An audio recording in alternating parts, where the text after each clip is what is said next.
Welcome back. You're watching live from Paris on France 24. We're going to find out now what journalists here in France have been talking about.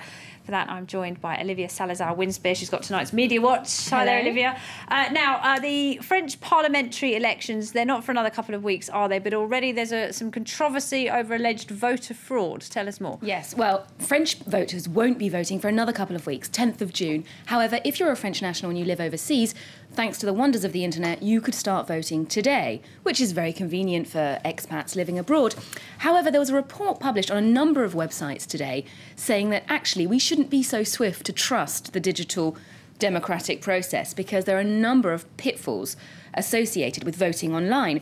Now, they interview a number of specialists to assess just how reliable digital voting is, and the consensus is not very at all, and they think that digital methods of voting could even be responsible for electoral fraud. Is this the first time they've done this?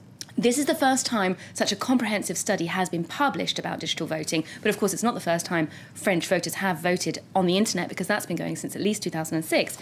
But people voting, for example, if I just take you through how it works, they have emailed the Foreign Ministry, they've got a password, and all they have to do is email back with the password, clicking on the candidate that they want, and then they voted. Now, all of this is about as high security as sending an email, and we know how often email accounts get hacked and you get spam. So people could have multiple votes or... Yeah, I mean, it's just really very low tech, this system. Okay. So the experts who were interviewed said that considering there are about 700,000 French people living abroad, that means that's enough people to really skew the vote if there are irregularities with the system. And they also add that because often private companies, private technology companies, run these voting systems, they could have other interests, in mind. OK, well, let's stay with the internet, because Google has got even more intelligent. Now it knows what we're searching for before we've even typed the word in. Google can read your mind, basically, is the news. You must have seen this before. You type one word into Google and then it guesses the other word that you might be looking for in connection with that one. And sometimes it gets it really wrong. Yes, it's often very weird. For example, if you type in Paris and I'm looking for the cinema listings, it will often type in hotel. I don't want to go on holiday in Paris, I live here. But this is all down to an algorithm that basically uses the most frequently associated words and searches. And it seems that in France, if you search a person's name, the most frequent search associated with a person's name is Jewish. This is what they've discovered on Google. And this is something we actually saw during the nomination of the new cabinet. We saw a lot of people's names being Googled, Manuel Valls, Laurent Fabius, with Jewish next to their name. As in people have been trying to find out if they're Jewish or not. The general public are very interested to know that. And this is, of course, all down to this, this technology, this algorithm that was introduced in 2008 called Google Suggest. So it's essentially telling us what most people put into a search engine it's along not with another Google word. deciding that we should know whether these people are Jewish or not. It's maths. That's quite worrying, isn't it?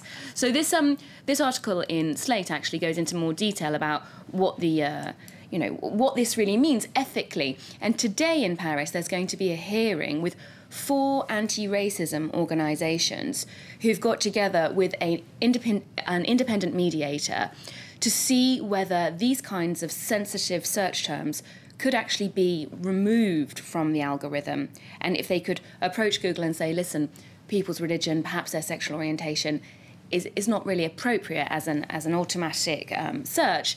And if they do come to an agreement on this hearing today, it will probably end up just disappearing from our screens very discreetly without anyone knowing. Oh, quite interesting stuff. All right, now, it was Merkozy, wasn't it, up until quite recently? What is it now? Frangela? Frangela. That would be a good one, Laura. You should suggest that. I think what I've heard a lot of is Merkeland. Merkeland. Merkel and Hollande. It doesn't have the ring, does it? And I think they don't have the magic that Merkozy had.